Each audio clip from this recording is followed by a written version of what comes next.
ән тыңдатам. Егер сол әнді кім айтатынын тапсаңыздар, сіздерге сыйлығым бар. Есі таппасам? Таппасаңыз, сіз маған бересіз. Не берем? Не бере аласыз? Флешка берем. 1, 2, 3. Көз моншағың қолыңдағы, көз моншағың үзіліпті. Білмеймін аға, көз моншағым кім айтады? Негізі әнді білесіз ба? Иә. Айтыңызшы шал. Көз моншағым қолымдағы, көз моншағым үзіліпті. Кім айтады? Білмеймін. Варианттар айтайын. Давай. Екі вариант. 3 вариант айтам. Ладно. Жарай ма? Екі. 3. Еркекше екі. Давайте. Да. Мирас Жанай, Жандос Қаржабай. Жандос Қаржабай. Дұрыс! Точно Жандос Қаржабай ма? Білмеймін деймін. Әлде Мирас Жанай ма? Мирас Жанай шығар. Екі вариантты біреуін таңдаңыз, нақты осы жігітше деп.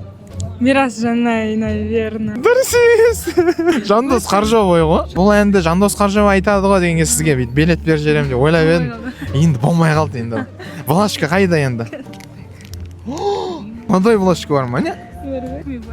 Пикми? Блашка бел. Сізде бола берсін. Көңіл ғой. Енді берсеңіз аламын ғой енді.